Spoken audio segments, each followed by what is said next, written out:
getting high. Remember when that smell used to be a big deal? What? The smell of people smoking weed on the street. Oh yeah, that's what I was gonna do. Fuck. Thanks. Choke up, buddy. Here, let me mark this real Calm my quick. nerves. This is how I do it. Mark. Great. Now they are sunk up. Super I just easy. covered my mic. That's right. They pick up pretty good. All right. Yeah, token. I think this is going to be our first. And you know, weed is legal, so fuck it. I'll smoke and then pass if you want to hit it. No, are you sober? I smoke just before I go to bed, and that's it. Because I am a former... I never do that because it keeps me up. I'll stay awake forever. Oh, interesting. It knocks me the fuck out. So yeah, I'm a person that I got sober in 2002 from like crack and meth and all that jazz, and alcohol. Alcohol was definitely a big deal for me, and I realized I can change my brain with, of course, legal weed. And it doesn't add any calories, and it doesn't fuck up my liver. It doesn't. I mean, I've only got one kidney now, right. You know. So it's like, oh, weed is the thing I can do. Yeah, I never. Is what I am allowed to. I'm good. Now, do you normally have like a little bit of, I'll just say, social anxiety? Oh yeah, a little bit. It's crazy because you're always so friendly. Oh yeah, well, do you think that's a defense mechanism? No, I genuinely no. It's a really hard. I just want to say fuck you to everybody all the time. I mean, you even kind of did on the text. Oh right, that's because the construction woke me up. Gotcha. And I was like, man, already in a shit mood. I just don't have the time to like. I tried. Yeah, it is what it is. Somebody left their dirty fucking porn. That's fucking great. December 2014, a piece of trash Playboy. Let's see, I'm gonna just open it up. One time I was on a bus. Oh, Joaquin Phoenix is the interview. Oh man, I'm gonna keep that. Yeah, do you want is throw it in the car. Yeah, might as well. Let's it's covered in COVID. It's just completely jizz in COVID. Well, also, I mean, the thing is, STDs and viral. Oh, my mic fell off already. Should I just clip it on my shirt? Yeah. Here, let me help you out there. I'll just put it like a little bit on the outside of your shirt, like right here. There you go. I feel like whatevs. Yeah, I mean, these are great mics. They will pick up through the fucking... What's going on is I got a fucking COVID mask because, there's still a virus going on. But despite how people act. Just imagine, we had two great pieces of news in the last, week and a half. Fuckfaces, gotta go. And fucking Pfizer got us a vaccine.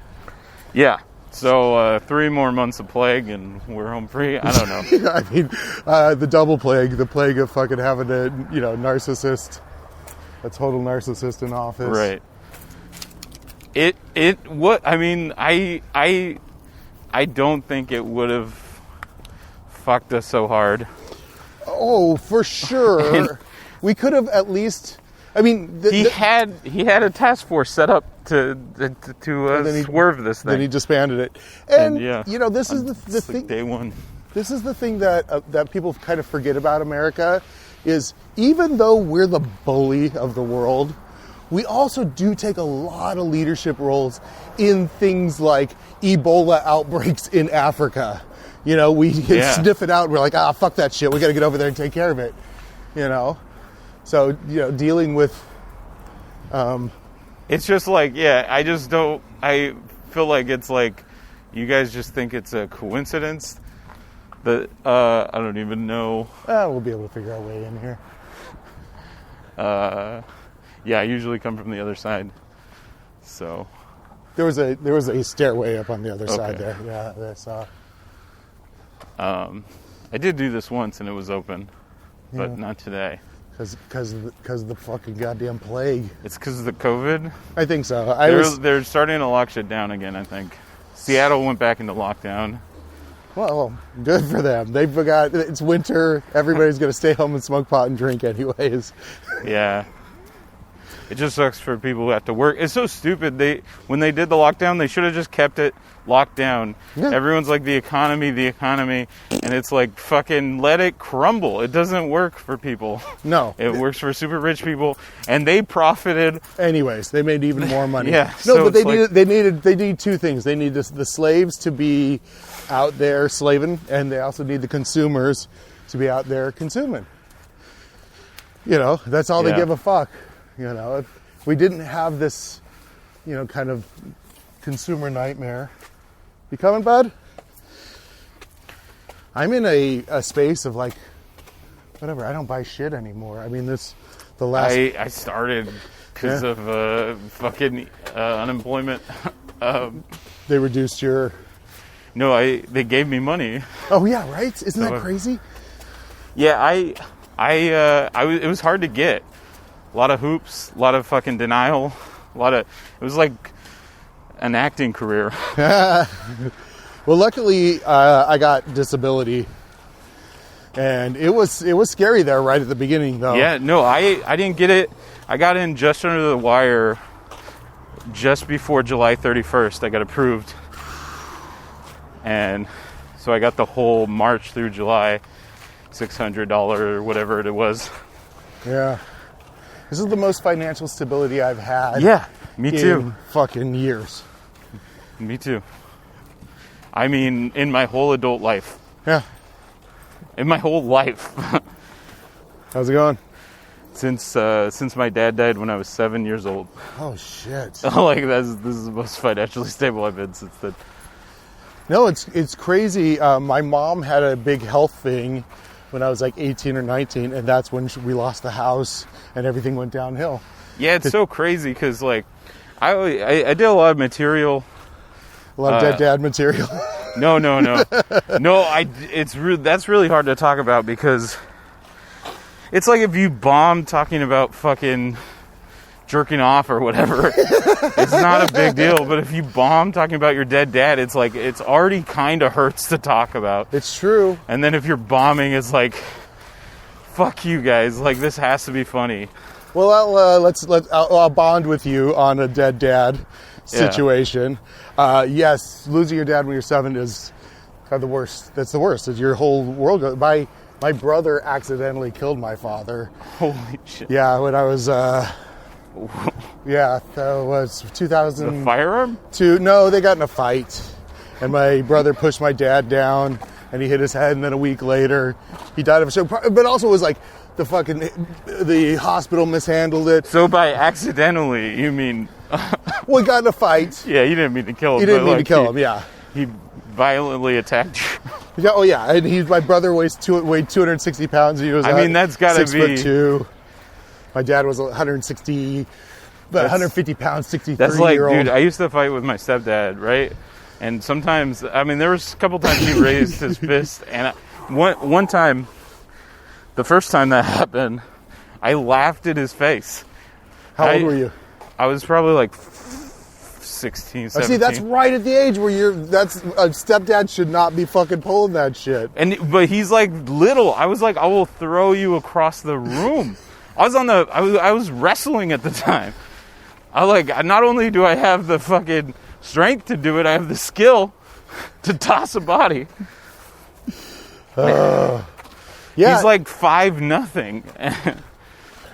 Well, yeah, I remember the day my mom, tried to physically abuse me, and I just stood up, and I was like a full head taller than her. My mom was. Here's the thing, though. To be fair to my mom, my dad was a disciplinarian, so when he died, he passed away, yeah, my mom had no chance. Do you have siblings? Yeah. You guys just rolled over on her then, right? Yeah, it was. My brother was 5. My sister was 10. So it was 3-on-1. But also, that's the thing is like also. I mean, my sister helped her a lot.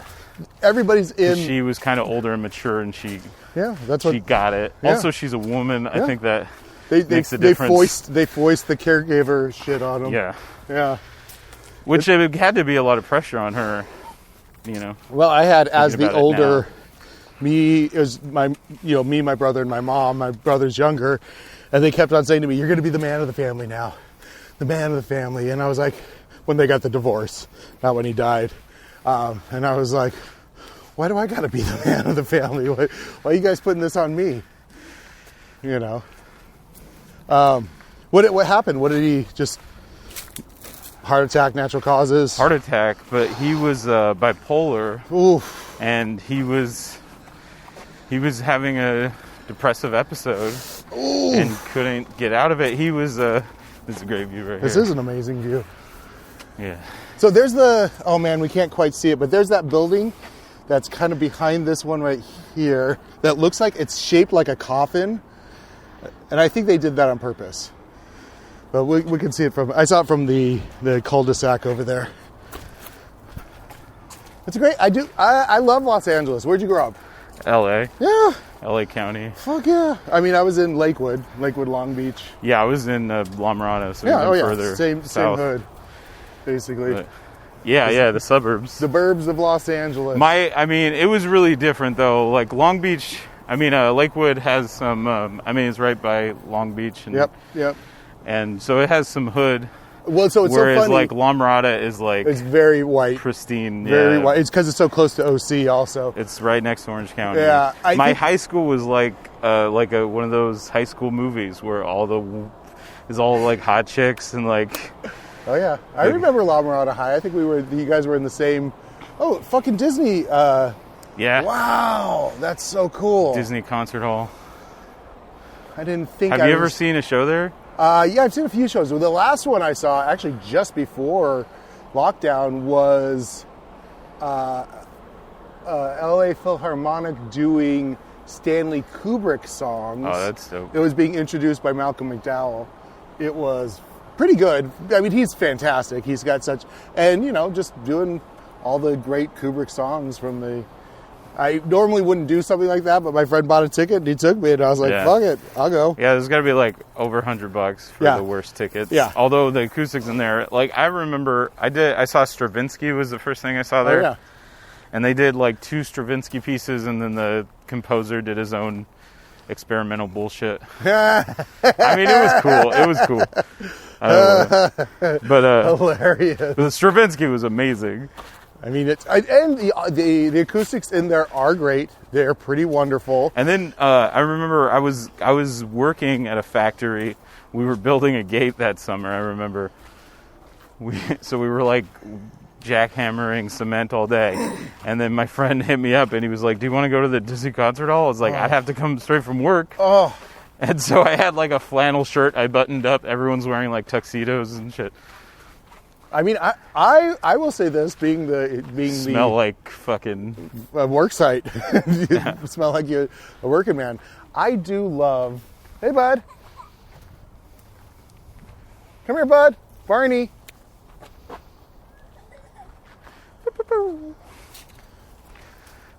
Doggy dog.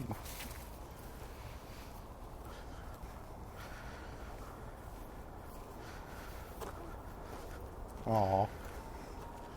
Hey, bud. Oh, this is a cool park. I like it. I like the pockets. You know? Do you edit these? Not really. Okay, because I was just like, I don't know. I feel like we're jumping around a lot. Yeah, but it's also like, this is what's happened. This is what I always say. Right. Whatever happens on the Mind Walk is the episode. Let's go this way. Seems to be more than somebody doing yoga. Yeah, I love being the guy that's in the fucking work clothes at the fancy event. Yeah, I mean, I've also been the guy who didn't know to dress up and just worn like a fucking Simpsons t-shirt to like... Some fancy... Yeah. I mean, I there's a picture of me with Tommy Wiseau, and he's wearing a tux, and I'm in a fucking Nacho Libre shirt and a LA hat. You know, it's... Dodgers UCLA hat. Bruins? Yeah, well, it was, I got it's a Dodger hat with Bruins colors. Did you go to UCLA? Nah, I got it for free at a Dodger game. Nice. It was someone who, it was like my friend's girlfriend went to UCLA, and it was like student night. Free stuff from the Dodger Stadium. Yeah. Yeah, I went to UCLA for film, actually. Oh, there's another little pocket there. This is... What's the name of this? It's a dope park, right? What's the name of this I think park? it's just like something historic park or nature preserve park or not. Yeah. I don't know. Oh, yeah, so heart attack, but It's a secret. Don't tell people. He was Too many having a people come. bipolar episode. This is called Echo Park. It's the Echo Park. Echo Park. Oh, yeah, it's a little hidden jewel right here. Let's go down there. This is what we walked by earlier on the other side. Oh, I see. Yeah. It's a big old grassy, naturey, beautiful trees with beautiful leaves. I do love these. There's a bunch of these interesting little hidden parks all over LA. I've been to a bunch of them, obviously doing this thing I'm always looking for. I mean, you know, I've been to Elysian a few times, so when I saw that this park was on the map, I was like, oh, let's go here. Discover something new. No, so I like Elysian a lot. I just did a mic there last week. Oh, yeah. It was awesome. It's good to be in front of people, isn't it? It is, except it makes me anxious, really anxious. There's your bud. I think for two reasons. One, because I think I'm going to catch a disease. And two, because I haven't had practice. I'll tell you, though, I'm doing a bunch of Zoom mics, especially all the I've been doing that go-ups. A lot. I mean, I saw you on one the other day. And that's partially for me is like one of the... Like, I've definitely found more of what I'd call my comedic persona. I like playing... Because, you know, whatever, I think... I don't understand the people who shit on them. I do understand that it's different, but I think you learn other things. Oh, yeah. From doing it. Oh, yeah, for sure. And it definitely, it's keeping my, whatever, joke writing muscle. It's keeping me... I've written more stand-up material during the pandemic than I have in the last 2 or 3 years. Yeah. And done more because it's free. You don't have to leave your house. Yeah. It's, it was getting to the point where 90% of the mics in LA are $5. Such bullshit. Not buy a drink. No, just pay to get 5 minutes. Give $5 and do your time. And it's like, I'm trying to get paid. Yeah. You know? It's a real bullshit. Although I would go to spots and they would just let me up, you know, for the most part. Mm-hmm. Once people know you're funny, they want you there. They want you there. Yeah. They want it to be a good show. Yeah, for sure. It's the you know, you see it, it's almost like you seed it with some really, the best That's how mics. I'm doing my Zoom mic right now. That's how I'm doing it. Like, I'll be fucking, you know what, I'll tell everyone right now, because, I don't know, people don't think it's fair or whatever, but I'll like hit my friends up and ask them to do spots. Yeah. And then just, you know, put them in. Yeah. They still have to sign up. Sure. I just like comics that I trust. I put them.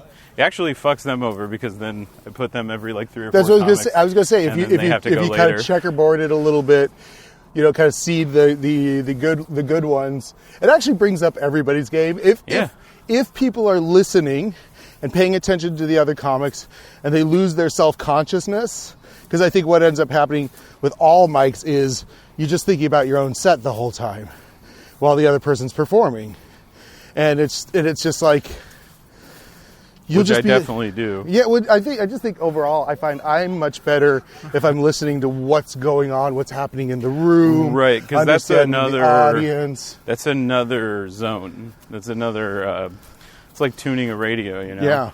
If you're on your own station and then you come in, it's like might not be what people are open to. Yeah, and I also find that, let's say one of the little weird tricks, like it's almost like a crowd work kind of thing, is like if I'm listening to other people's sets and you start hearing themes or ideas that are being kind of like, I used to do this when I did a lot of improv, like why is there suddenly all these improv shows about animals? It would just be like 6 months of just like every other show would be about animals. I was like, okay, I guess that's what's going through the zeitgeist right now. But then you can kind of respond to people. But I was not giving people notes, but I'd be like, "Oh, here's a joke for you, and here's a joke for you." I did a set where like I just took down notes on everyone's Right. and just roasted everybody at the end.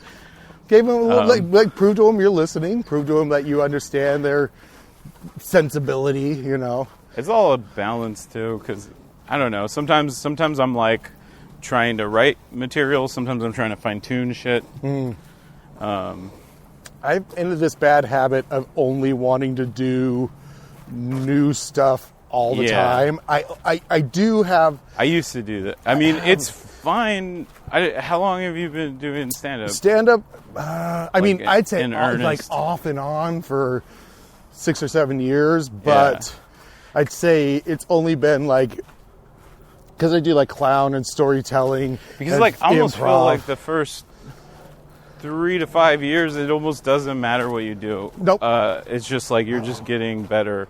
So as long as you're trying to get better and pushing yourself, you're fucking good. I gotta find a leaf here. Oh, he's making a brownie bite for us. That's yeah, exactly. Thank you. That was perfect. We're dealing with some dog poop. Yes, well, the listeners know how not great I am at picking up Barney's poop. I mean, it's nature. Yeah, and I'd much rather nature. have it dry out or have some coyote eat it rather than, and as long as nobody's stepping in it, that's really, that's the bad thing, leaving it right in the way. Man, where that's speaking of Elysian Park. It might have been Griffith. I can't remember because we shot at 3 different parks. You just reminded me. We were on a hill and the sun was going down and we were trying to get as much as we could. And there was just coyotes off in the distance. Just waiting. And That's we were Griffith like probably. focused on the scene. And then we look back and they're like now 10 feet away. Just a hill full of coyotes. And we're like, let's get the fuck out. I mean, that's that fucking Red Hot Chili Pepper song, right? 2 Men Don't Kill Coyotes.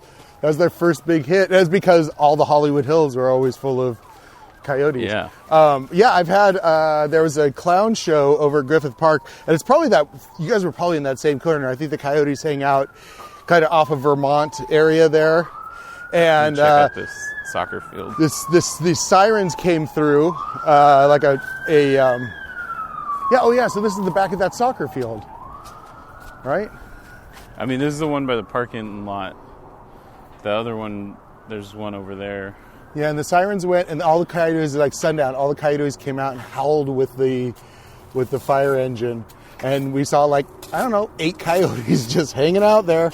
I was like, okay. And then a couple weeks ago, before I went on the road trip, Barney was chasing after a coyote, and I know, they were trying to get him to a second location, and you know what they say, never go to a second location with a coyote.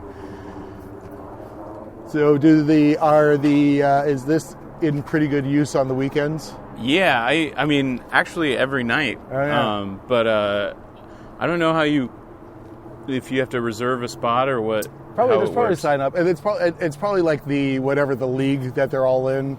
The adult fucking league has a. I mean, because it's a nice fucking. It's beautiful, and again, like this with the view of the city. Yeah. I feel like you could definitely shoot a Brazilian favela movie here. You know what I mean? If you angled it just right, it could look like. I don't know what that means. Oh, that's the favelas. I didn't go to film school like you did. I went to community college and made. I will admit I got there. extremely lucky getting into film school. Do you want to walk through the neighborhood here? Yeah. There's this cool indoor pool. Oh yeah, for sure. It's been closed since the pandemic, so of course. I moved here in I want to say August. This just like 3 months ago or whatever, 2 Yeah. months ago. Wow. Yeah. We so yeah, I've been here. It's weird because that's a year ago I got kicked out of the factory in August. Oh, the previous August. Yeah, I went to Denver, and when I came back, they were like, "Yeah, get your stuff." It was crazy. It was a process. Yeah. The city sued them. It wasn't. They didn't even know I was there. They just made them clear the lot. There was a crackhead who was causing problems. And they wanted him out. And my uncle was like all incensed, and he was like, "The crackhead used to live in my tiny house where I was." My uncle used me as leverage to kick him out one time because he borrowed money and disappeared, as crackheads tend to do. Yeah. Also, it sounds like your uncle's got a big heart. Yeah, he's a Trump supporter. Just FYI. Sometimes I don't know what he says. He's just too interested. Yeah, I think I want to keep Barney away because he's going to be a little intimidated by a big... It's like a puppy, huh? Yeah. He's not into that puppy energy. Mind your own business, bud. Mind your own business. And not fixed. What's the other thing? Puppies, not fixed, like a pit bull. Those are the deadly mix for Barney. I saw one time at an open mic. It was at Next Stage. I'll keep the names out of it, I guess. Yeah. But, come on, gossip. Well, I can't remember his name. Okay, good. Fair enough. No, his name's Isaac, but I want to say Isaac Allen. Dude worked at the Comedy Store, but he had like a big old pit bull. He felt terrible about it. And then Mia had this little dog called Danger. Yeah. Were you there? Well, no, but she talked about it on my old podcast. Yeah, I was there. I saw it happen. He just God. fucking ate her dog. Yeah. And then they pulled the dog out of his mouth, and it just started spurting blood out of the teeth holes. Let's go this way. So one of the things I mentioned on my podcast about that moment is I was like, I think maybe the big dog was putting the little dog out of its misery. You know what I mean? Yeah, because it was Danger, what'd she call Courage. it? Courage, the danger dog. Maybe. We talked about his dick was bigger almost than his whole body. He couldn't walk. He was blind. He only had one eye. Yeah, that dog was I feel like he'd lived some lives. Yeah. And she was coming in to talk about her, like, dad was like had colon cancer and he was going to die. And I was like, no, let's talk about courage. Because, it was a little closer to the bone for her. Yeah, I mean, it is, speaking of deaths that happen, I remember my friend's dog died, and he would just tell me, like, he goes, I never thought about, like, dying like it's going to happen to everyone. And this is very resourceful. It made it very real. Yeah, they got... the electricity coming off the there's a street light. Somewhat of an encampment here. Yeah. No, I think that's one of the reasons why pets are important, is to teach... For kids, especially. About death, yeah. But he was like almost 30 when he told me this. And I was like, yeah. But it helped me realize that... my dad dying... Oh my God, see, that's the point. There's the punchline. You open it up with the idea of talking about your friend's death. I have written a lot of really dark material about... You gotta fucking do it. I have it. Okay. I'm gonna... Maybe I'll do it tonight. Fuck it. Yeah. No, I don't want to lose them. I'm doing 20 minutes. Woof. Where's this at? It's online. It'll be on YouTube's. Nice. Are you gonna put this out? I'll promote I can probably get it out today, yeah. You don't have to. It's not a big deal. I mean, as I say, there's maybe about 20 people that listen to it. 20 people already online. Hey, stop listening right now and get onto YouTube. What's the name of the channel? We Make Movies. Oh, shit, that's Jack Zulo's. Yeah, I'm doing his show. Oh, nice. What's that? Get on the right here. I just wanted to share with you the lovely sounds that I wake up to every morning. Yeah, this madness. Just that. I swear to God, it's real noisy at 7. You could tell when they get lazy around 10 a.m. Yeah. That's when the fucking Adderall wears off. Hey, bud. Hey, guys. Hello. Aren't you cute? Yeah, but my dad died and gave me this great perspective, which of course is that we're all going to die soon. Yeah. And so maybe, I don't know, maybe I wouldn't be doing comedy. Maybe I would have quit comedy. I definitely will say, I think comics tend to have a big wound, whatever it is. Who knows? And we're all sensitive in different ways. I do have my own theory about this. The other thing I'll say is I wasn't called to comedy until after my dad died. So, yeah, it is. Yeah. Well, they say a lot of people started doing comedy after 9/11. Yes. That makes sense. Birthed a million comedians that day. Yeah, because you're just like, fuck it. Which is such like a comedy thing to look at the fucking dark side of it. Like, musicians are like, when Beatles played at Ed Sullivan, or when the Sex Pistols played at that fucking college and everyone in the audience started a band. But it's like... When I saw those towers fall and I had existential crisis about my own life. But I guess that is what comedy is. Yeah, for sure. I have to express how I say, I don't have time to write a song, you know?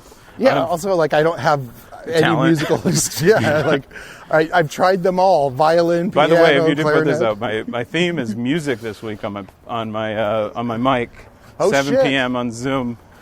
You could DM me. Oh, yeah, I will. I don't think we have we still don't have a slotted setup yet. We maybe never will. I kind of like how we're doing it. Oh, this is, wait, 7 p.m. tonight, your mic? So this is the indoor pool. Oh, shit. No, tomorrow. Okay, yeah. Tuesdays. Every Tuesday at 7 p.m. I will... on Zoom. It'll be a tiny little bit of a challenge because I'm in an acting class. Yeah, you don't... I mean... No, but I want to do as many mics as possible, but... I mean, you could always drop in. Yeah, that's what I'm hoping. I can take a break Yeah. from the... But yeah, I think that if I'm not going to start telling the truth of myself on stage, what's the point? Right, You know? which, you know what I did is when I started... Oh, there's this alley here, right? Where's the alley with all the graffiti? I mean, there's the overpass has graffiti. We could walk through here. I think Yeah. it's all painted. Oh yeah, this is it. There's some. Yeah. They painted over all of this. Sad. So sad. Do you know Buckball? Oh yeah. Oh yeah, Buck used Oh, to live yeah. in this hood. Yeah, Buck. One time when he first moved to LA, I booked him on a show, Okay. and I tried to hit him up because he wasn't confirming or anything. And then we did the show, and then that Monday, it was like on a Sunday, I think. That Monday, he hits me up and he goes, "I'm sorry, I was in prison." Oh yeah. And then that's like one of his most infamous stories. Oh, yeah. About how he took a gun from a cop Oh yeah. Because he was so while drunk. he was handcuffed. Yep. Yes. Well, and whatever this recent thing that's happened to him, he says he got fucking... He got beat up. He got clawed, whatever they're calling it, when somebody randomly punches you. But I just, Jess Wood. No. Okay, she was Maybe. I know Jess through Buck. She was a stand-up comedian. She just moved to Albuquerque. But we were talking about, like, did Buck really get... or, Yeah, this did he, is cool. or did he fall off the wagon? Yeah, these are amazing. Yeah, I came here... Yeah, because he didn't say how it happened. And No, like, he says kinda- somebody hit him from behind. That's what Right. he thinks. That's what he's been able to piece together. I mean, my brother got jumped in Fullerton, and it was crazy because it was it was racially motivated. Sure. And my brother's white, and I don't know. Like my brother does look like he could be an alt-right. He's totally not. He's mostly apolitical. But he's from the OC. He's very. I mean, if anything, he's like very into like he thinks there should be universal health care and everything. sure, but he sure, just sure. doesn't. He's not. Politics isn't one of his interests so much. But he got fucking cold cocked, huh? This guy said he was from Compton. He beat the shit out of him. My brother's a UFC fighter, so he hit him from behind, knocked him down. He's like, it just went black. And then he got on, and I got up. He's like, I fought my way up. And then the guy started walking away, and I just walked past, and I was just confused. And he was like, what happened? Come on over here, bud. He was just asking him, what happened? Or like, why'd you do Sit that? down. Sit. And then the guy got in his face. He's like, I'm from Compton, whatever. And then he came at him, and my brother just reversed it, took him down. And then his girlfriend put her heel on his neck and said, let my him man fucking go. or kill you. And then he let Fucking him- the stiletto. I mean, it's basically named after a knife, anyways. Yeah. That's oh my god, that is such a great story. Yeah, and I was just like, dude, I mean, because I ride the bus and shit, and I hang out in places, In rough neighborhoods. areas. So I know exactly, like, this guy just, let's go to Fullerton and beat some white boys some up. white people. Yeah.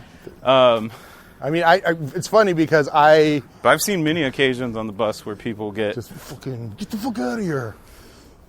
You know, stop touching me. Just the other day in downtown, I think I was cussing at my phone, I had my headphones in, and some guys thought I was yelling at them. He just chased me down and turned me around and said, fuck what? Fuck what? And I was like, I don't know what's happening. And I took out my headphones and he goes, fuck what? He's getting in my face. And I was just like, chill out. I didn't say anything to you. And then he just went, like, he just calmed down, and then he just went, you look like Kevin Smith.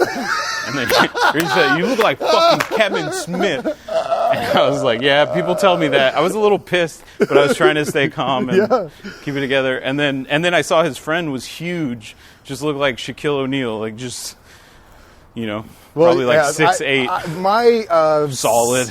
My whatever. I was like, they would have killed me. My sense awareness about things like that is very, very, very good. So I would never fucking talk to my phone like fucking you know, in public. I mean, I don't know what I don't know. You probably what were happened. frustrated by something on your. Yeah, because I was lost. I was looking for. It's the old Bob Baker Marionette Theater was over here, yes, right? yeah, we Let's could go over to the we site, could walk by it. Yeah, I want to start a show there when things get back going. Yeah. I don't know what their deal is, but well, they got kicked out, so they probably want to raise the goddamn rent. I know these fucking landlords and developers. Yeah, it's a fucking nightmare. You know, this is what I mean. The country was doing its best when we had a peaceful Christian as our president, Jimmy Carter. That's the best we've ever been. And one term. One term. Fuck it. Too far either way, and they're not into it. Yeah. Well, that's the thing is they gave us Reagan, and that was basically, I say, the moment fucking Kissinger called up the fucking terrorists and said, don't release the hostages until after Reagan gets elected. That's the moment fucking America went downhill. Before that, you know, we've had some problems. It was a long descent, degradation. Oh yeah. Okay. I got distracted by the buildings. Yeah, no worries. But some fucking. I love that. I love that cat mural. Yeah. Oh, so good. Yeah, this is a neighborhood that has some of the best fucking art, for sure. I feel like this is the neighborhood where people come and definitely do like photo shoots in front of the graffiti. I feel like you must be similar to me, where I don't know. Like I always look to people who like who are your heroes in comedy? I mean, I love Stanhope for sure. Yeah. But here's the crazy thing. The vein. Also, Maria Bamford. Well, yeah. Same story in my mind. Right. Where it's someone who is outsider, doesn't belong, and has a tough time being alive. Yeah, for sure. And it's weird because had to make their own path. Yeah. So it's weird because I'd heard of Stanhope, but it wasn't until Maria Bamford actually recommended Stanhope that I got into him. She's like, oh, you know who my favorite guy right now is Doug Stanhope. Getting close. And I was like, holy shit, fucking the sweetest, nicest person in comedy basically suggested one of the biggest outlaws. Yeah, this is great. They just took all the fucking one old time, parts. though, the only time I've had Stanhope, I was wearing like shorts, and I think I was wearing my Free Pussy Riot shirt and like long sleeves underneath, and like I'm probably conflating. I had a weird outfit. It was like I had to do laundry, but I was all fucked up, and I was all stressed out. And I hit up my friend, and he's like, "Just come down to the store." And I was gonna do an open mic, and I was just not feeling it. So I came down, and Stanhope's there, and he's talking to fucking Red Banner. No, the Asian dude, Feng Chao. Oh, Feng, yes. So he's talking to Feng Chao, and Feng Chao's like trying to do his job, so he's like half listening, and then he's like, I see that he's like looking at me, and then I have a Work Sucks hat also. Oh yeah, nice. My classic lucky hat. It's true. Okay, so when the light changes, I'm gonna. And Stanhope just goes. Come on, let's go, bud. Come on. You just gotta encourage him across. He just takes a step forward and looks right at me and says, "Hey, I'm Doug," and I was like, "I don't know." And then I said, "I'm Tony," and he goes, "You stand up?" And this is social anxiety at the fucking height, and I'm meeting Stanhope, right? Yeah. And he goes, you stand up, and I was like, or he goes, "Are you a comedian?" And I was like, "Yeah." And then he just goes back to Feng Chao and he goes, that makes it even worse. Like, that's amazing. And that bugged me for a while. And I remember my friend, I was talking to my friend about it. And he goes, my friend Shaman Joe Hall, which, by the way, if you got a show, book him. He's one of the funniest secrets in L.A. Shaman Joe Hall? Yeah. Shaman. Well, yeah, you'll have to. But he goes, hey, maybe this guy isn't a fucking, he isn't a role model for you. You're talking about the guy who helped murder his mother. You're talking about that's your guy. Which is probably the most noble thing he's done with all the litany of. Oh, he's out here just living life. I mean, and again, like I also look at him, he is pure white trash, and he's one of my Bob Baker marionette. Yeah, there it is. Have you been to their new theater? No, I haven't been to this one. Yeah. I just noticed it living in the neighborhood. It's they're in Highland Park now. I mean, I know a bunch. It's crazy. I have so many little pockets of entertainment and comedy. I know clowns and improvisers, stand-ups, puppet people, acrobats. That's like I love it all. Yeah, I love entertainment. I think we can go through here. I love shit that's different. Yeah, people talk shit on like musical comedy, you know, and I'm just like, here's my fantasy. If you're at an open mic listening to 10 sad people say they're sad, and then someone brings up a guitar, it's like, thank God. Oh, look at this! This is a piece of art. It's its own thing. No, I think there should be a comedy festival that is just like hard and firm. I feel like you should take pictures and post them with it, because there's some cool shit. There's some cool shit. Hard and firm, Fly to the Conchords. I like to take pictures sometimes. What's their Garfunkel and Oates? Fucking, what's the other? There's like a bunch of them. You just do a fucking comedy festival that's all musical comedy. It would be fucking. They did that. Fucking Tenacious D. Yeah, they did their festival. Festival Supreme. Yeah. Yeah. They had Maya Rudolph's Prince cover band. Oh, so funny. We just walked. Basically, I mentioned the Bob Baker, and then we walked right past it and flew back around. That's hilarious. Social anxiety. So I probably had crippling stage fright my whole life. Yeah. Real bad. Like so bad that I would like skip out on public speaking requirements for college classes and all. I mean, just basically sabotage, shoot myself in the foot every chance. I know where the trauma's from. It's another story, but I discovered. I mean, I don't know that you even need trauma to have stage fright, though, right? No, I think it's natural. I think it's evolutionarily. Evolution tells us not to get up in front of these other predators with our balls fucking at fucking arm level to get our fucking balls ripped off by. But come here, bud. I also understand if you have trauma, it adds a psychological layer. It makes it even more so. Whereas, like, I don't know, though. I think any fucking well-adjusted person doesn't have the desire to get up in front of. Well, if they do it and they bomb, it's gonna hurt them. Sure. Oh, for sure. I had a big bomb. It was related to my parents' divorce. I guess they're not coming. So I solved it kind of by doing improv over at UCB. Was like I need to do it, and I did it. But the thing that fucking really made it all go away was going. You probably don't know who BJ Averell is. He's a kind of a improv actor guy I know. He looks like Jesus. He's a real fucking bon vivant. But we took a bunch of mushrooms and went to the Dodgers game, and he made one of the biggest scenes I've ever had with another adult human being in front of 1,000 people at fucking Dodger Stadium, yelling about having mustard on his hot dog. And then he took it and he squeezed it, and the fucking mustard went down his arm. And I was like, the crowd into it? Oh, kind of, yeah. They were all watching. And then at that moment I realized, oh, nobody gives a shit. Dude, that was a revelation I had early on doing open mics, where like I would bomb and think like everyone thought about it all the time. You know, like, but it was like only and my revelation was, oh, nobody cares about me. Yeah, well, which was it's a relief. Freeing thought. Yeah. I mean, I think it's just, I've been having this theory about all these old politicians. The only way old people are going to be relevant is if they force themselves to be relevant. And I'm like 50. Bernie Sanders. Bernie and fucking look at Biden and Trump. They're all fucking like, nobody would give a shit about them if they were just fucking old guys eating their pudding. Right? I think yeah. the guy I was going to mention earlier was is Pepitone. I just yeah. feel like no more relevance can be paid. You know, there's no comic more relevant than him. He's amazing. So I feel like you know him. You're kind of friends with him, right? Pepitone? Yeah. I mean, yeah. I wouldn't. I don't know. I mean, I would definitely consider myself a friend. I mean, he would recognize my name. I sent him a text on his birthday, and he's all, "Thanks, buddy." So I feel like I'm going to definitely get him on here soon. I just don't know about making him walk. But yes, he's got his finger on the pulse of the culture. Yeah. He is so sensitive to all the craziness that we're dealing with in the world right now. Oh yeah, he is definitely one of my. You saw a special, the most recent one. The recent one at the Dynasty. Yeah. Yeah. Fucking killed it.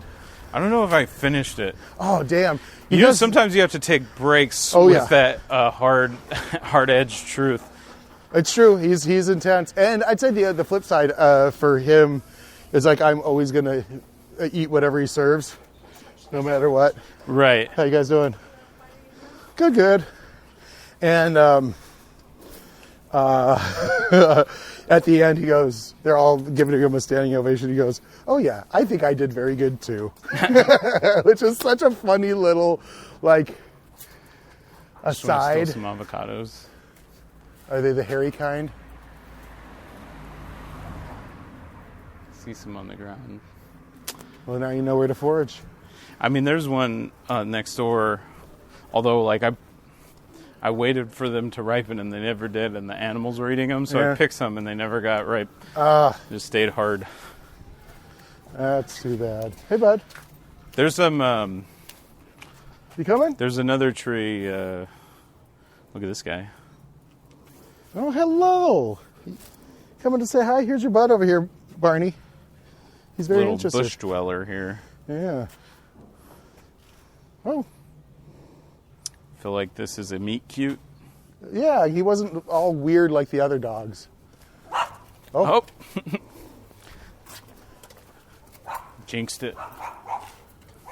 Yeah, I think definitely Eddie's... Barney's just all chill. What are you yelling about? Oh, you know who is really, for me, top in the game? Adomian. I love James Adomian, yeah. We were going to Bridgetown, right, in Portland, the festival. Is that what it's called? Yeah, Bridgetown. Yeah. What's his head?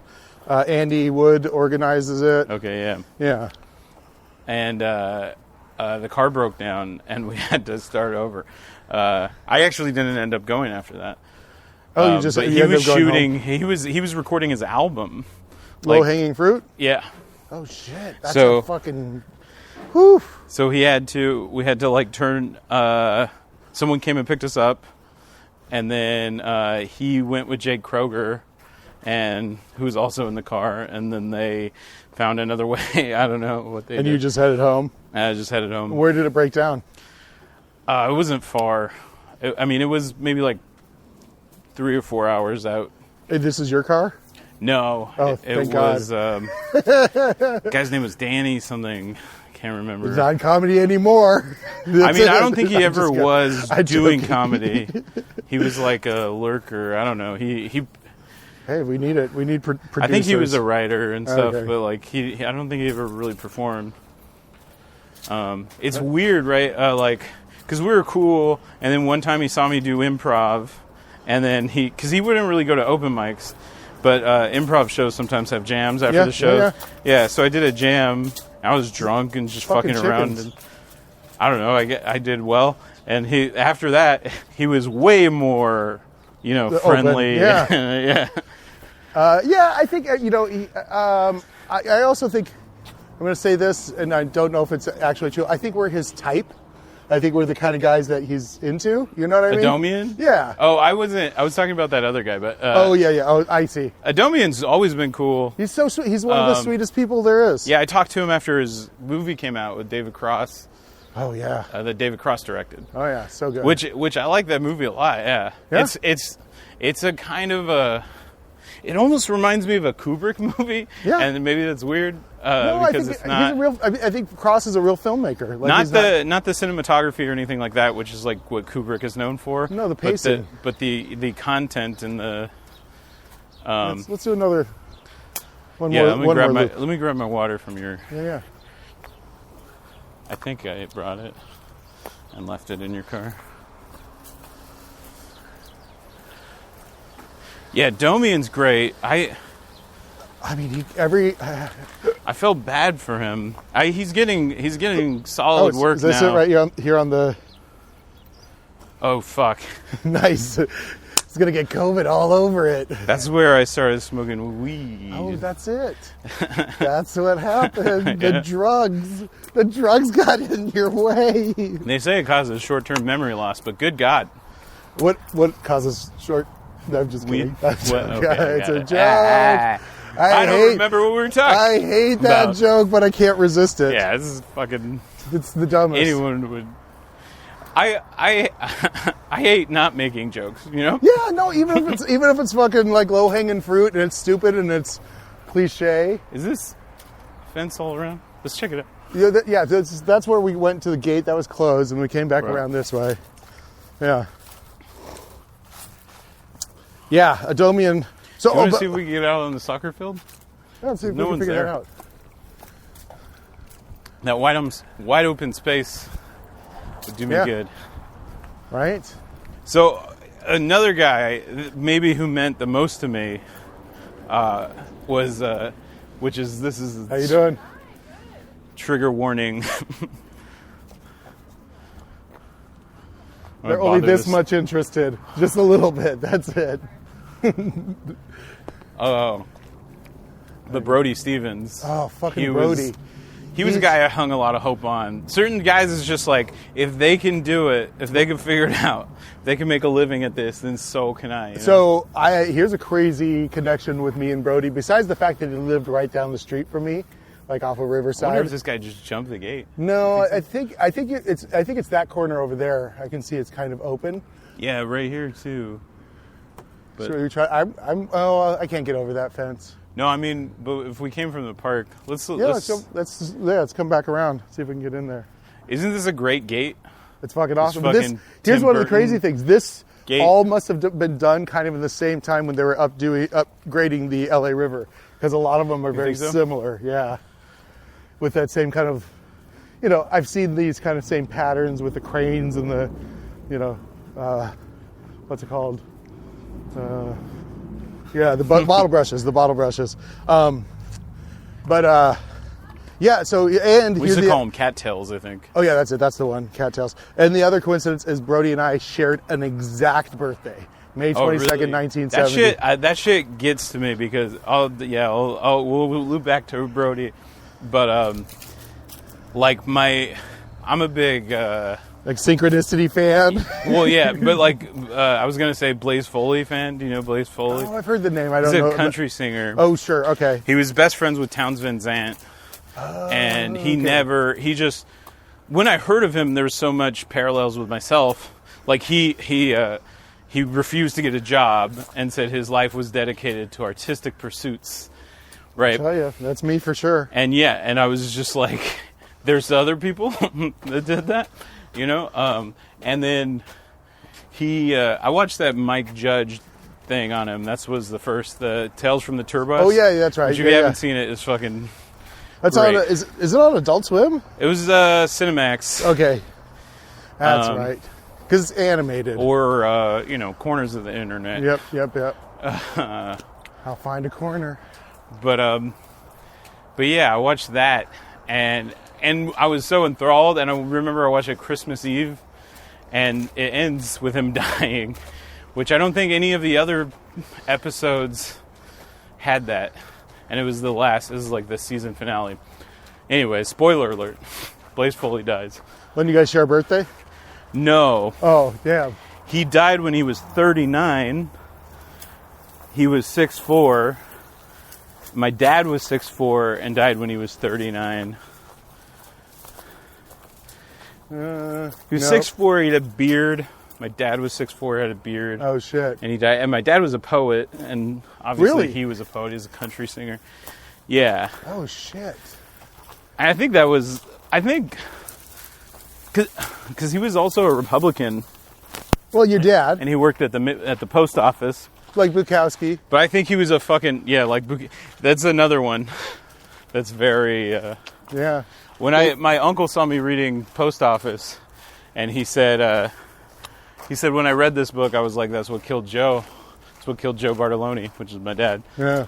working at the post office, which is not entirely false, but I hate when people say things like that because it's like, oh, It's so reductive. MTV killed Kurt Cobain. It's like, oh yeah, he was just depressed his entire life. Well, but also, Love if you just starves. look at the difference, I'll just say qualitatively Hooked on heroin. between, let's say, your dad and Bukowski is, Bukowski had that fucking publisher at Sparrow or whatever. It's like, I'm going to support you. My dad would have never even pursued that. Oh, because he was like, he had too much integrity as an artist or something? No. Oh. No, he didn't even know he was an artist, is I think more the truth. Oh, interesting. I mean, he was also a great athlete. Like, my mom would always tell the story about him where he used to play basketball and someone scouted him and invited We him could try to go over. for like a full ride. I mean, it's a jump down though. Yeah, it's a full wall, isn't it? Yeah. I mean, we could just keep going along the perimeter until we find that next gate. Yeah. We're trying to break into a soccer field and steal the AstroTurf. I mean, we got to keep the soccer field secure. It's a wide open space in Yeah. LA, and we can't let people have that kind of freedom. Because who knows if their minds are out in that field, what they will think of. What are you doing, bud? Come here, bud. I hear you. Where are you at? Come on. There you are.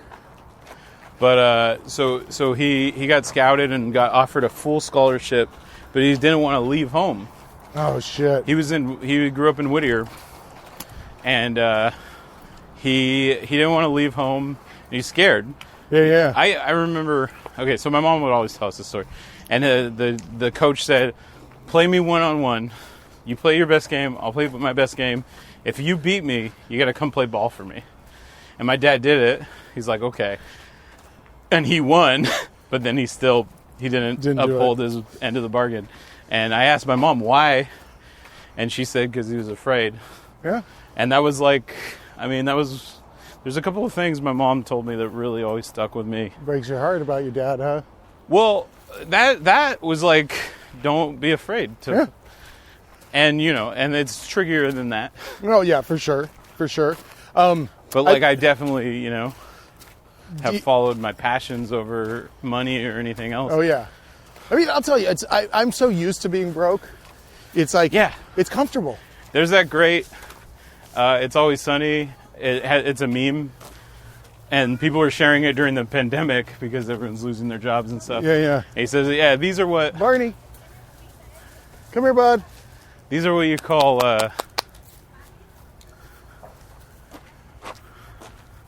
There you go. Come here. he says something like, they're new poor. They Yes. don't get it. They Yes. don't know what they're doing. Exactly. Which I think everyone should be poor if you're going to live in America. Well, I mean, America is the I think everyone should be homeless for 6 months. I mean, the thing is, you can't institute that because the true experience of being homeless is having nowhere to go. Yeah.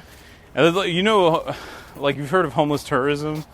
Yeah, kind of. Yeah, where people are just basically camping and Right. yeah. It's very offensive.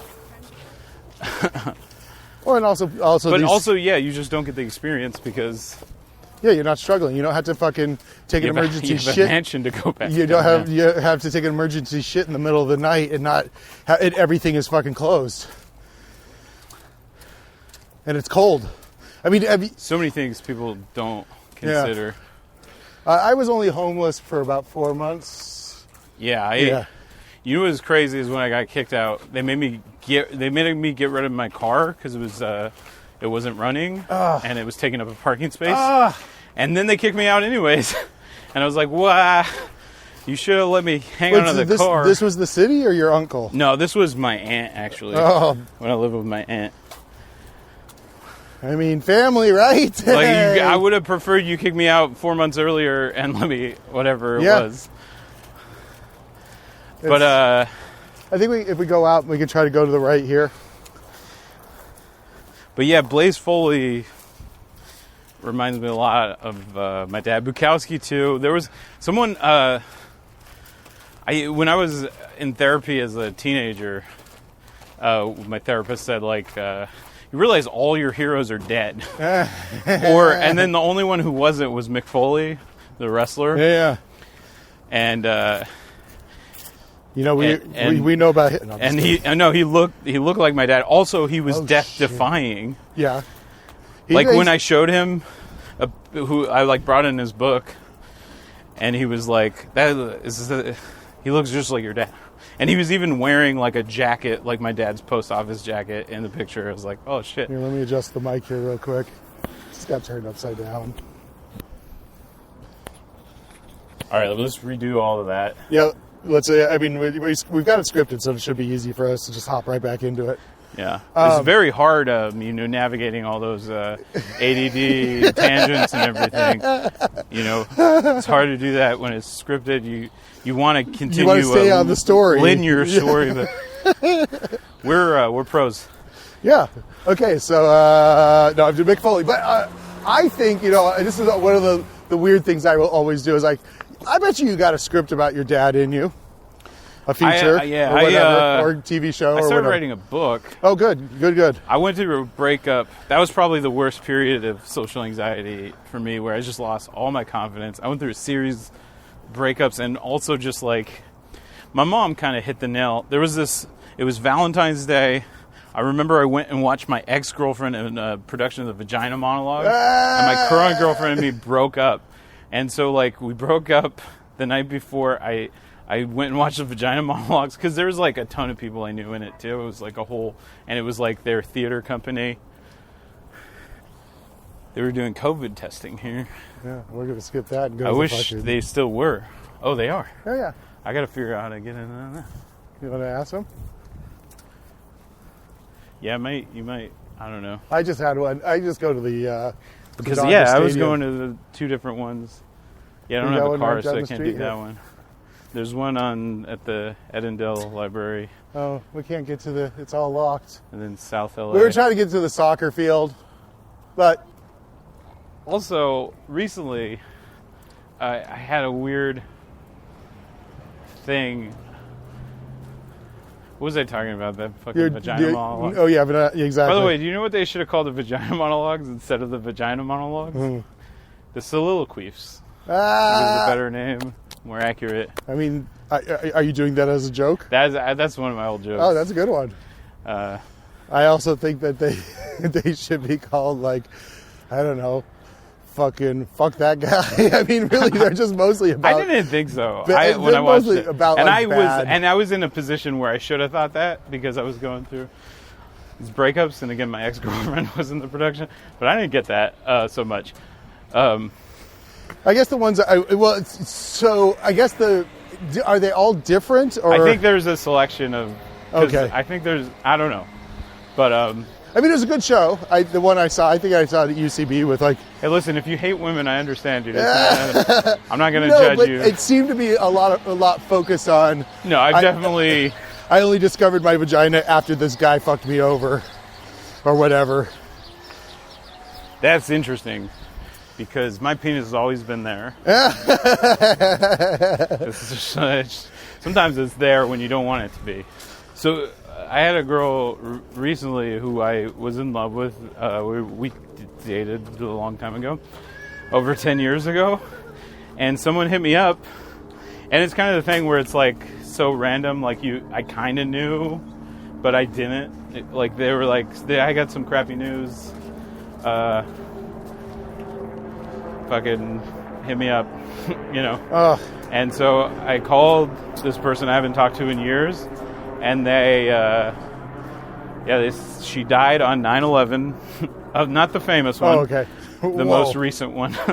Oh, just last September. Yeah. This just I found out I found out a little while after that. Wow. Maybe even after Yeah, right after my birthday. Wow. Or maybe it was right before. Anyways, yeah, I just like... it was interesting, though, because we dated like 6 months, but I was like... Totally sprung. Yeah, insanely... And I was not in a good place. I'll tell you, though... It was one of my... I'm real good at getting the most hot women when I'm in my biggest depressions. Yeah, she was definitely... She... almost like... This is like weird talking about her because... She just recently died. But she died when she was 39. Oh, She's shit. bipolar. Oh, shit. She overdosed on prescription medication. If you want to, I don't know. Oh, no, I got some in the car. I'm all right. Could, yeah. Be better off. Oh, yeah. No. I'm typically, Barney and I can go pretty long without a beverage. But yeah, she was 39, OD'd on prescription medication for bipolar disorder. My dad, when he had a heart attack, there was a doctor who was there for his autopsy who said that his prescription drugs caused him to have a heart attack, that he shouldn't have it to him prescribed at the same time. Oh, they had an interaction. So interestingly, I think my kidney was caused by a medication that they put me on for my blood pressure years ago. So I got kidney cancer. Right. It was cloning a particular kidney cell, and I think it was because of amlodipine. And I will say that on my I think amlodipine causes tumors. The thing is, the whole thing's set up to protect the pharmaceuticals. Yeah, oh yeah. It's so fucking disgusting. For them to profit off of people. And I'll say this, if you're giving drugs to people, you have no interest in them getting better. All right, good point. It's a good way of putting it. I like this little corner. This is where the sun sets. And this is a pleasant little park. Yeah. It's real nice. Yeah, again, we're at Echo Park Lake. Oh, man. I don't think he'll get out. He did. Barney, come here, bud. Get back over here. Dogs chasing neighborhood pussy. Come on. How'd you get out there? Come in. Yeah, right here. but yeah, my dad was suffering of depression, and he died when he was 39. Doctor said it was because of his prescriptions. Get over here. And then my ex. And Right then here. it was Right weird there. that someone... Hey, you were able to get through there. Come on. Right here, bud. Come on. Come on, buddy. Of course. Yeah. Oh, yeah, I got you. There you go, bud. Come on. So funny. So wait. It was weird that, we dated for 6 months, and that one of her best friends told our mutual friend to tell me. Yeah. And I was like, man, she must have talked about me, you know? And I also wonder, I was going to hit her up recently, and I thought maybe it's not such a good idea, and I also changed my number and never gave her my new number, and she would text me occasionally, and I wonder if she ever tried to contact me and just took it as I didn't want to talk to her. Your phone, like, how would one get a hold of you if your phone's... Right, I mean, we were friends on Facebook and stuff, but like, you know what I mean? Like, if she got a rejected text... Or if someone else had my new number and just didn't say wrong number. So I'm going to ask something potentially dark here. Yeah. Do you think you could have saved her? I mean, you obviously have that thought. I have. In my darkest moments, I remember the day my dad died. Yeah. And you're trying to piece together. I was the first one awake, and he was listening to his motivational tapes. And I put this together in a really dark. I was in my tiny house. I was super depressed. In the winter I wouldn't really sleep because it was so cold. Oh. And yeah. And then it would get by noon. It would be too hot to sleep in there. It was like an oven during the day and a freezer at night. A freezer box at night. Yeah. And so I would just go crazy in the winter. Well, also we didn't have a winter we were in a 6-year drought when I moved in there. So the first 2 or 3 years there was no rain, and then the year it rained, I just fucking went crazy because I would get sick every time it rained, and it rained a lot that year. Oh, because of mold or some shit like that. Anyways, whew. I had the thought, I was awake first, and he was listening to motivational tape, and there were cassettes, and cassettes aren't that long. Yeah. So it's like, if he put that on that recently, and I was just sitting there watching TV thinking like, oh, he's just listening to his tapes or whatever. Hello, friend. Thank you for the encouragement. Where are you going? Oh, he's here. Oh, okay. But I could have Gone and talked found to him. Or, called the ambulance in time to save his, or like, that's a dark thought. Yeah, well, and that's obviously like, whatever, I'll say grieving fantasies. Mm-hmm. These are if I had just done anything. And I don't think I would have saved her. I would have liked to talk to her. Sure. I did, though. She was on Instagram Live, and I chatted with her through the chat on that. And it was weird. I hadn't talked to her in probably 8 years or something. And we did, I did that like a few months before. I think we can. Yeah. Yeah. I think it's been But it was great. weird that she was the same age as my dad. She had the same mental disorder, part of it and is then also prescription drugs played a role. Sure. I think though it's also part of what. I mean, obviously the depression played a role in my dad's death and her death. But I think we're always repeating patterns, and whatever. Well, it was like, but that was the female reboot nobody asked for. Really. Like I was cool with Ghostbusters. But... See, I mean, this is one of your jokes, right? I mean, I've said that in conversation and haven't written it down. That's fucking good. But it did feel like my brain's playing reruns in a way, because it's just until we can figure out how to break that fucking loop or that pattern. Like for me, it's a lot of psychedelics. It's a lot of fucking psychedelics. Dude, well, I dig this with the synchronicity thing. When I was 7, my dad died. When I was 17, my stepdad moved in, which was yeah. And when I was 27, I was homeless. Every 10 years after on the sevens. And yeah, it's just I don't know, muscle memory or what. How I mean, the astrologers would say that whenever there's something in alignment, those every 10 years that happen. Grace was into that. I said her name now. The woman she's who dead. died She's on not going to complain. She's family. I won't bring up anything else about her life. No, but it's so funny because mine's not quite 10 years, because at 11 I made a deal with the devil. Then at 20 I had my heart attack. At 32 is when I got sober after a 20-year drug addiction.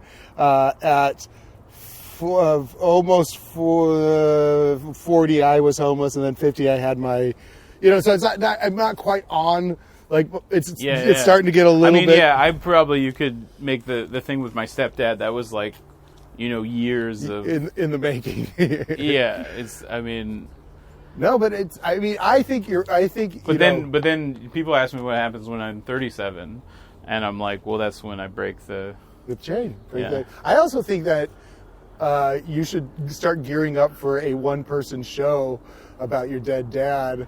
I definitely... Just because I do want to... Because, I've been thinking about my special lately, and it's a lot of wild ideas and, really theatrical... Yeah, think of it more as a one-person show. No, but this is not the one... Although it does have elements of that. It was going to be about homelessness a little bit. Yeah. But it was also also talk about. Just all the material I've done in the past 10 years, the greatest hits kind of thing. What it is, it starts off real absurdist, and then it gets more into storytelling as it goes. And I was going to do these documentary pieces, which you just, old footage, and we could go back to the places where I've lived and stuff, place I slept in downtown and stuff like that. Yeah. And then, but the beginning of it would be like a sketch, where it's like those PBS, send your money for this DVD or whatever, right? What's it called? Call to action. So it starts off like that, but then they start going to more real documentary after, which they also do in those pieces. The first one would be real silly, and then it would get less silly and reflect the material as it goes. And I was also going to break it up into chunks and do, and that's where I know where I finish this chunk, and then I could do crowd work a little bit. And then, if I like it, I keep it. If not, I cut it. Yeah. And Wow. but yeah, I have all these these threads and callbacks and different things, thinking about it as an hour, and then but then the next one I would want to do just like completely stripped down. No, not as theatrical. So that would be the good to go to the dad. Because I personally think in terms I don't of know if more, I'll be ready. I think in terms of more of theater more than. Oh yeah, like, I did theater from freshman in high school till I still do it. Technically. Yeah. But I mean, in the terms of so my one person show I just started kind of outlining today about my open heart surgery is going to be like, I'm going to play a fool character, I'm going to play this Baron Samedi character he's a Loa from Voodoo, and then I'll play myself, and it'll be like, each one will be a little bit of a set piece, and then it'll tell the story, and then, I think the section where because my heart was stopped for 17 minutes, and I want that section of the play to be 17 minutes long, where it's like, this is the time I was, just maybe even have a going out through the whole thing. But again, because I love stand-up specials. Yeah, and but theater is much more exciting to me. Well, it was crazy because I had all these ideas to make specials more interesting, and like all these different things, and then I also had this prediction of like, there's two kinds of comedy that became really popular, which is like a confessional comedy, which has always kind of been, but it's gone to the level of like where Nanette came out and really nailed it, and where it's almost like not even comedy anymore. It's just like it's a but it is comedy. Essay. It just has serious parts, which I still haven't seen that, but not because I'm against it. Just I kind of avoid things that I think are going to hurt me, or like. Fair enough. I'm careful with what I put in my head. Fair enough. It's crazy. I also don't want to steal other people's ideas. That's why I don't like watching. Well, I mean, I don't care about that so much because it's like. It's going to be, everything I do is personal, but I find though that there's so much parallel thinking. But this is like then Maria Bamford started doing her specials, and I was like, well, because what I thought was there's this confessional comedy, and then there's alt comedy that came up with like the advent of UCB, and like it almost became hack after a while, whereas like meta humor became hack and like different. But like those were the two most popular kinds of comedy. I was like, so the next thing is going to be some kind of weaving together of those two, confessional and alty weird.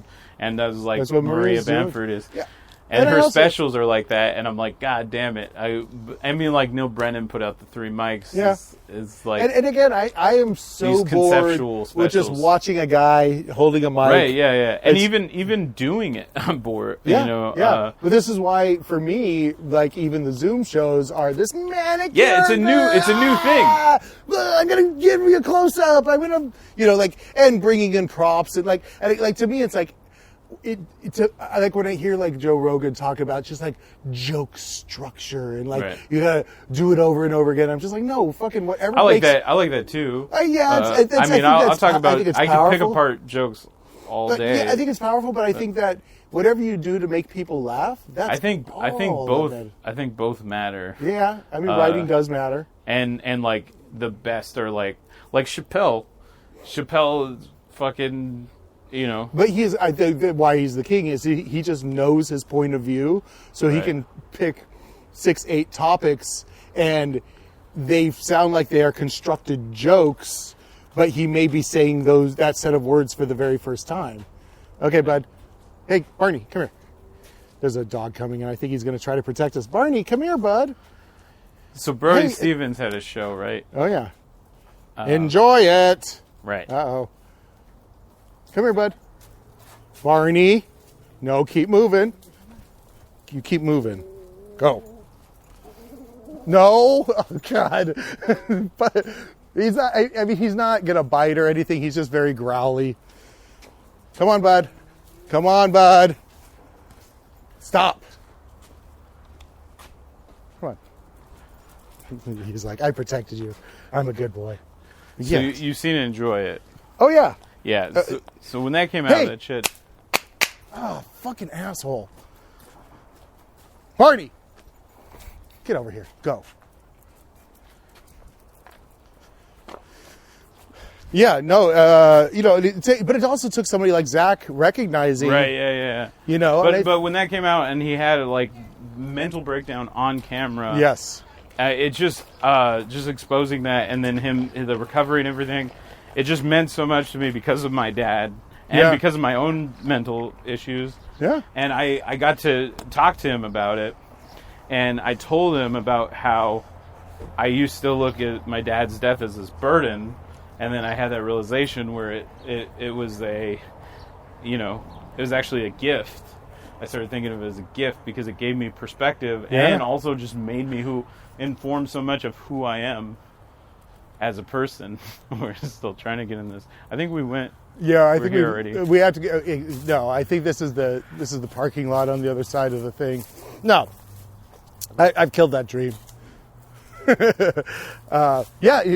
and also like. But yeah, I told him about it. That's just to put a button on it. Yeah. He just said, "Boom, taking a negative, turning it into a positive. You got it." Just the most Brody way to respond. So Brody.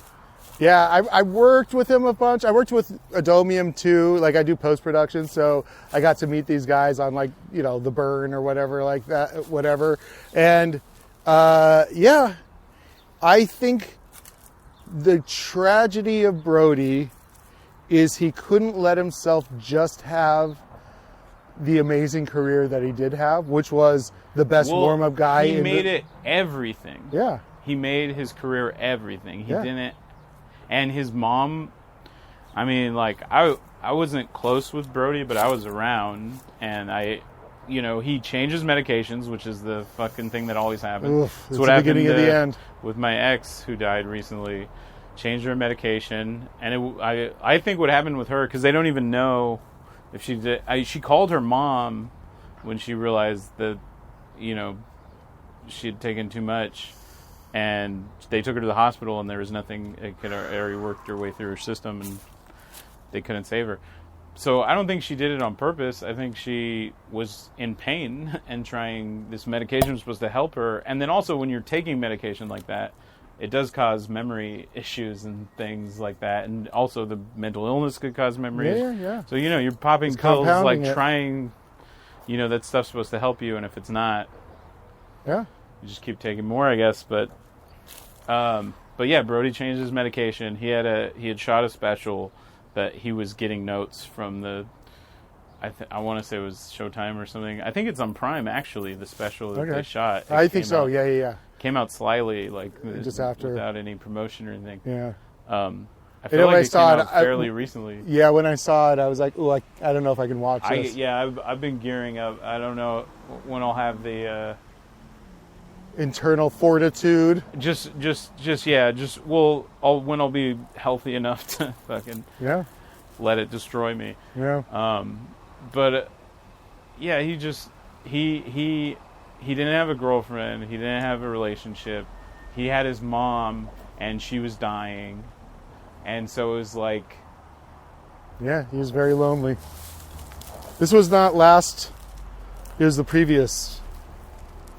But the thing Zach said when they asked him, why are you doing this? Why this person could ruin your career, essentially. Like being associated with this crazy thing where person. he's like tweeting that he has a gun and everything, and he said, there was a time when I was really depressed, and he would come up to my house every day, and he didn't say what he was doing, but he was showing up for me and just trying to cheer me up every day. He'd come.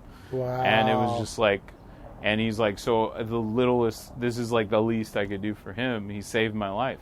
And I've had that happen to me so many times, and I've been that person for other people, and had it happen back and forth with people. And that's, I'm already a success. Yeah. It's interesting. It's the thing that I always... we've gotten to go know each other more now than ever, but every time I'd see you out at some place, you would just treat me as if we were just picking up a conversation that we had left off the last time or whatever. It never felt, you never made it ever feel awkward. Again, like there's so many people, I think comedy is a place where a lot of awkward people come, and there's a lot of the insecurities of individuals and their competitiveness come out. When I'm at a comedy club, I am home. Yeah. That's where I'm comfortable.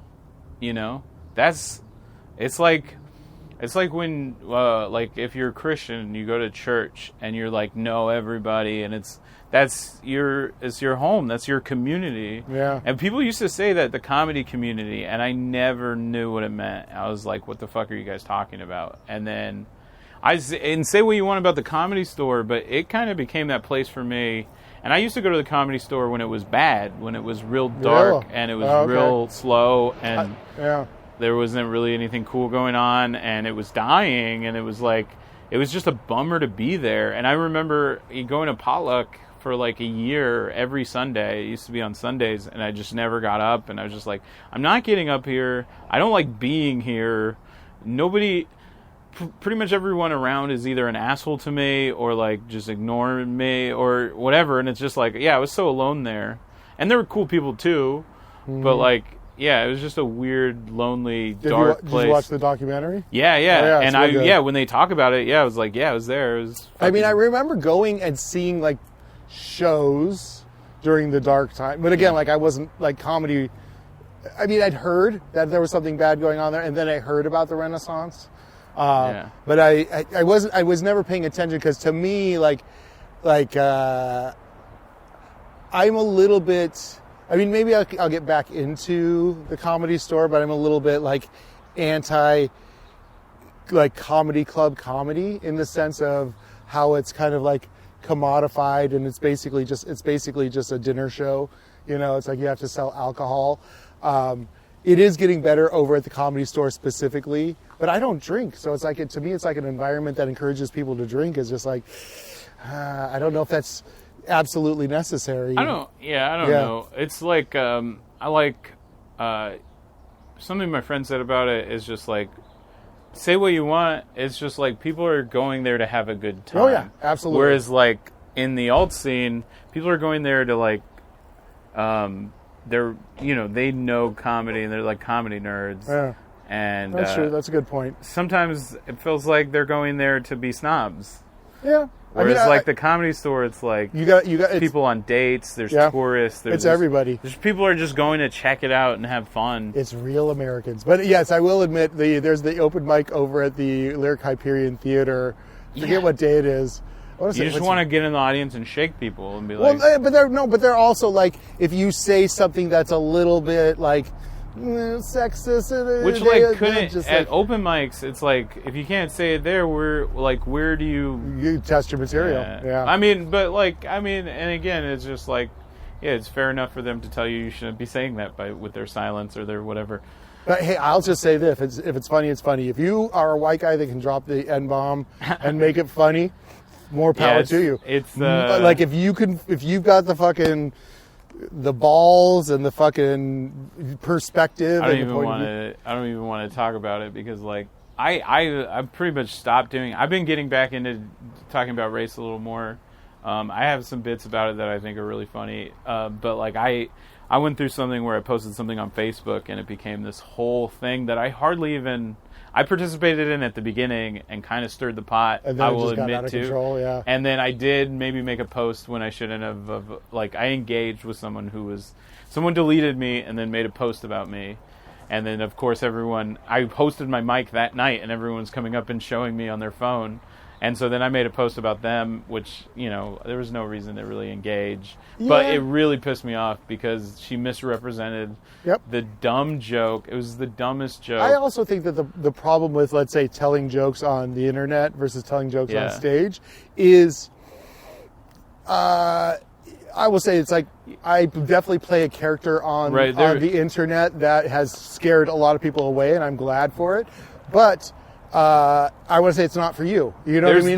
There's things I post, though, where I was like, well, if I said this out loud... It'd be different. Yeah, and so, like, once people get a sense of me, I think they... Yeah. I mean, also being up on stage, you have the charm of not just being whatever font Facebook or Twitter allows you to have. Right, yeah. This is one of the complaints that Reggie Watts had about Twitter. He's like, you can't post an emotion or a color. It's Right. like it's just words and characters. Which I like that. I like that. Like, there's something punk rock about it, where it's just like it's aphoristic. stripped down to its barest elements. Oh yeah, absolutely. If you are an aphorist, the But they fucking took away my Twitter account anyways. So. What did you? Yeah. I said it's so stupid. I said my birthday was 9/11, and then the reason they took it away is because I didn't meet the age requirements. But it was 2001, so I was like, I would be 16 or whatever it was. Yeah. No, almost 20 years old, and I was like, so what the fuck? But I guess when I made the account, I would have been under 13. But then they said, take a picture of ID and send it. So I did that, and they just decided that it didn't match. So the fucking I don't know. I think it just Twitter didn't. police. I don't think it got through or whatever. And We're then just it like, was fuck just this guy. permanently gone. Yeah. And I wasn't really. Twitter had just become such a fucking people fighting about politics and not really. Yep. There's no space. That's why I want it. Fucking Zoom. That's it, baby. That's I like Facebook because like I have a lot of people who actually know me on there, and then also new people who are just meeting me and stuff. There was something I did. Oh fuck! I didn't talk about all this shit. Are we done? No. Yep. Oh no, we can. Let's cut. No. No, what'd you do? Someone posted a picture of me doing an alt-right character, a girl just added me and deleted me a moment later. Because she saw it. Yeah. Yep, there it is. Digging in, just scratching the surface. And again, like, I'm not for everybody. Yeah. I mean, I just know that. I do. There's nobody that has me still, activated. Police chase. There's nobody that still has me activated that is a Trump supporter in any way. Because I keep those guys around. In fact, they've deleted me, which is crazy to me because I'm like, people just fucking troll my account with Trump shit and I don't block that. I don't block them because like I want to know what they're fucking where they're at. I gotta go pee. Yeah. The cloud, hiking and burning. You make it your own with your luck and timing on the